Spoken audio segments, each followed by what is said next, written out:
Com a palavra, o doutor Ungaretti.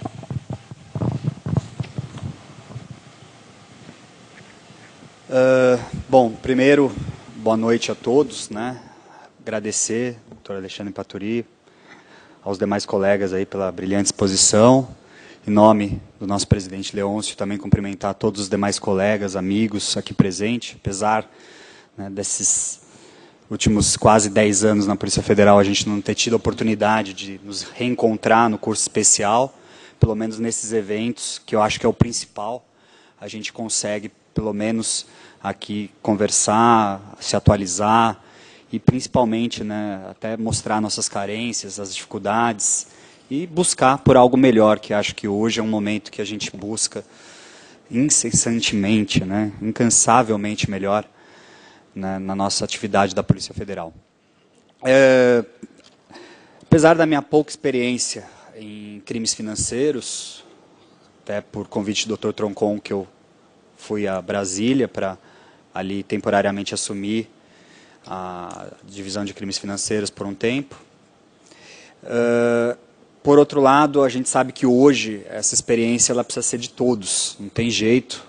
Qualquer investigação hoje, por menor que ela seja, ela sempre tem o seu viés ligado aí aos crimes financeiros, ou seja lá o nome que for, né, crimes de colarinho branco, a lavagem principalmente. Então, é um conhecimento que eu sei que aqui muitos têm o know-how, têm uma grande experiência prática, até muito maior que a minha. Eu foquei, então, a minha apresentação, minha exposição hoje, uma questão bem sucinta, até para despertar um pouco aí em vocês o sentimento que é geral, que é de, muitas vezes, indignação com o que a gente tem visto com relação a essa questão de provas, em especial com relação em provas em crimes financeiros. O controle ficou aí?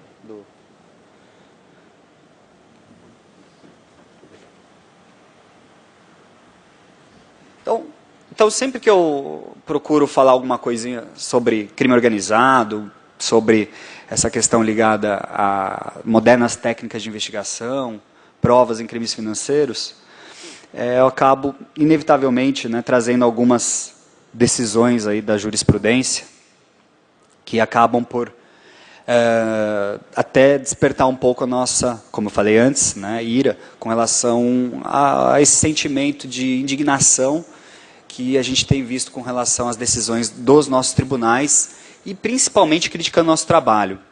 E nesse primeiro momento, né, eu lanço 5 questões que vão ser o foco desses 15, 20 minutos dessa exposição. A questão hoje do garantismo, né, ligado aí à proteção à intimidade a qualquer custo. A questão da conciliação de direitos e garantias fundamentais em matéria de prova, como bem colocou nosso deputado Capês. Hoje a gente pode, sim, entendê-la de uma forma muito mais simples do que olhando do ponto só do garantismo. Por sua vez, a questão dos limites da prova, nessa mesma linha. E como que a gente deve hoje analisar essas regras probatórias. Vou procurar focar nessa questão dos crimes financeiros, que principalmente é mais fácil até pelas últimas decisões, justamente porque a gente percebe que quando se trata de investigações que atingem pessoas, né, que têm condições de pagar bons advogados, ou mesmo que têm um status social mais elevado, a gente acaba nos deparando com decisões bizarras, no meu entender, academicamente falando, com todo respeito ao ministro, como essa. A ponto, até sem discutir o mérito da decisão, ele querer expor numa decisão como que a polícia deve trabalhar e, infelizmente, né, até adjetivando o nosso trabalho sem conhecê-lo, isso que é o pior. Então, é muito triste você se deparar com uma questão como essa e ver que a Polícia Federal atuou, inclusive nessa época eu estava na DEFIN, de uma forma preguiçosa. E, inclusive, ele cita nessa mesma decisão que a polícia deveria utilizar os métodos tradicionais de prova, como acariações, oitiva de testemunhas, ir a campo, mostrar a sua cara. Só que ele esqueceu de falar que são crimes que envolvem aí evasão de divisas, lavagem de dinheiro, então que são diligências completamente inócuas para se desejar chegar a algum resultado, em especial uma investigação que atingia aí políticos, até ali, né, pessoas ligadas aí a famílias importantes aí dentro do cenário brasileiro. Então, é curioso você se defrontar com questões como essa, e é justamente um ponto que eu vou focar a nossa exposição de hoje. E, dentro dessa linha, a gente acaba nos defrontando, principalmente com a questão da ineficácia, por sua vez, dos meios tradicionais. E aí vem aquela questão. Então, o fato de utilizar essas novas, essas modernas técnicas de investigação na colheita da prova, seria suficiente ou não? Teríamos que voltar atrás e realizar diligências de forma exaustiva, a ponto de, com um arcabouço já concreto, maciço, aí sim partir para técnicas invasivas de investigação. E a gente sabe que muitas vezes não, até pela própria realidade que nós temos, os escassos recursos que nós temos. Então, hoje, para começar, muitas vezes, investigações relacionadas aí a crimes financeiros, é inevitável partir de uma quebra de sigilo bancário. Muitas vezes é inevitável, muitos que estão ali trabalhando no front sabem. Então, agora, vem essa questão do relatório do COAF como peça de inteligência, que somente pode ser utilizado para efeito propriamente, tipicamente de inteligência. Por um lado, a gente entende, claro, é um instrumento importante para conhecimento, mas por outro também, essa peça que vai ficar num campo só do nível de inteligência, eu vejo muito isso na Contra, ela nos limita muito.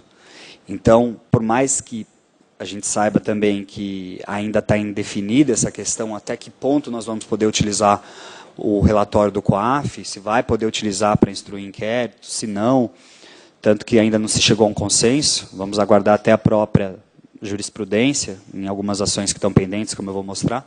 Nesse caso, fica realmente essa dúvida. Questão das eficácias e garantias, é o principal foco da exposição de hoje.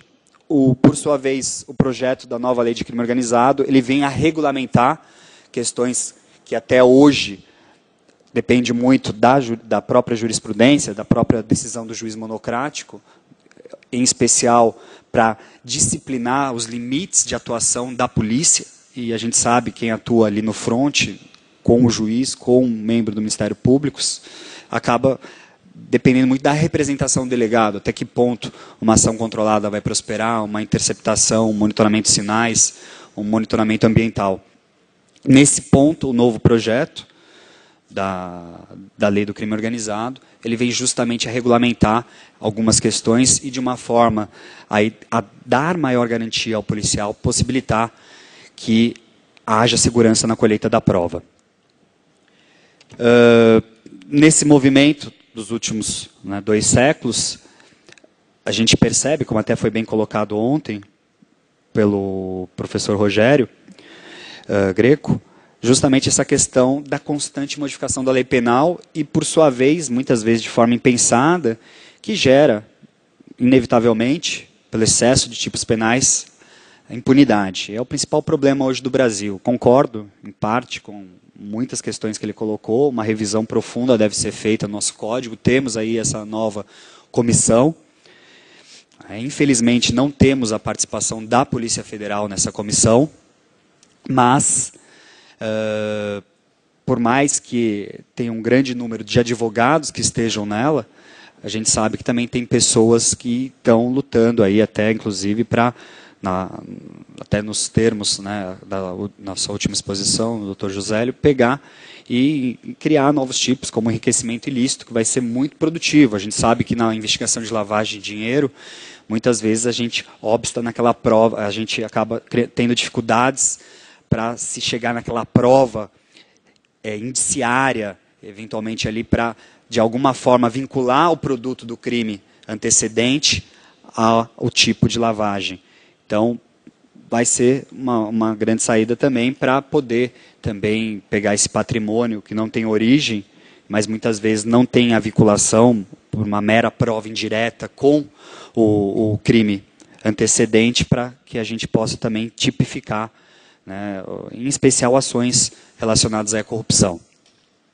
Excesso de tipos de perigo abstrato, isso gera um pouco de segurança jurídica, mas tendo em vista essa criminalidade que ultrapassa, né, a questão da vítima individual, do grupo determinado, ou seja, hoje essa criminalidade moderna ela vai além, né, daquele grupo que a gente poderia, de uma certa forma, reconhecer, atinge um número indeterminado de pessoas, bens jurídicos supra-individuais, por sua vez, ela acaba sendo hoje inevitável. Por mais que haja essas divergências doutrinárias, por sua vez, desde que, né, demonstrado ali que realmente há uma tutela efetiva ao bem jurídico, nesse ponto, os tipos de perigo abstrato, eles vêm realmente ali a garantir o que a Constituição quer, que é justamente a proteção aí deficiente que nós encontramos a bens que atingem toda uma coletividade.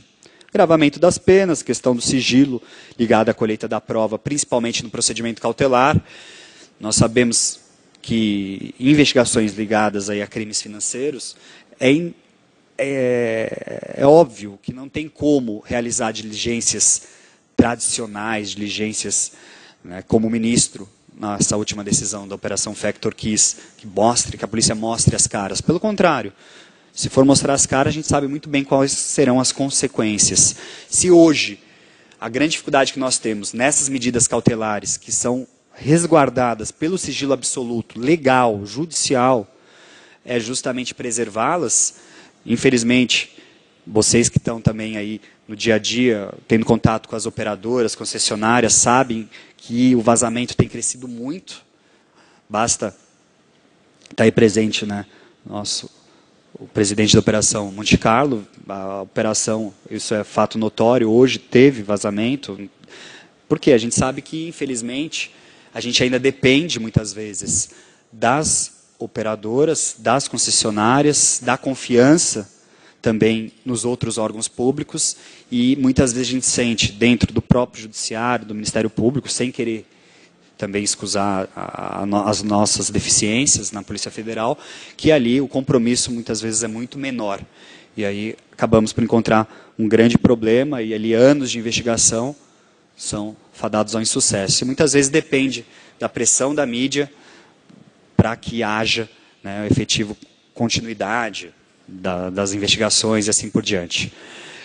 Por sua vez, notamos que hoje, né, a prisão cautelar é exceção, tanto que a gente sabe, vai pedir uma temporária, uma preventiva, tem que se desdobrar ali para que o juiz possa realmente garantir a medida de uma forma idônea, como eles falam. Então, dessa forma, hoje a gente tem que lutar muito para, no curso da investigação, formar esse conjunto probatório robusto.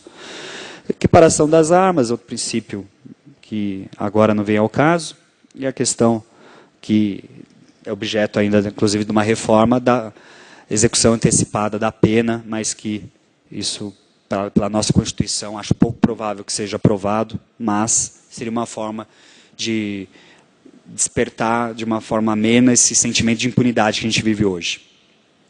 Por sua vez, né, isso é fato, principalmente de 2000 aqui a 2012, a gente sabe que a mídia atuou muito favoravelmente ao nosso lado, tanto que, como foi apresentado hoje pela manhã, pesquisas aí que deixavam a Polícia Federal num patamar elevado de credibilidade, e hoje, infelizmente, tivemos já outras pesquisas que deixam já a Polícia Federal em sexto, sétimo. Não sei até que ponto temos credibilidade nessas pesquisas, mas, por sua vez, é fato que a mídia tem também, de certa forma, aí denegrido muitas vezes sem razão e colocando elementos até por pressões aí de outros órgãos ou de particulares sobre a nossa atividade de forma indevida.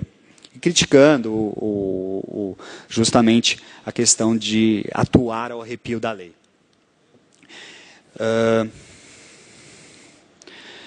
E nesse ponto relacionado à garantia e eficácia, as garantias versus eficácia, relacionado principalmente aos direitos e garantias fundamentais na colheita da prova, hoje um grande problema que nós temos é justamente como equacionar essa questão da denúncia anônima, da participação dos agentes de inteligência e o próprio relatório do COAF, como já me antecipei.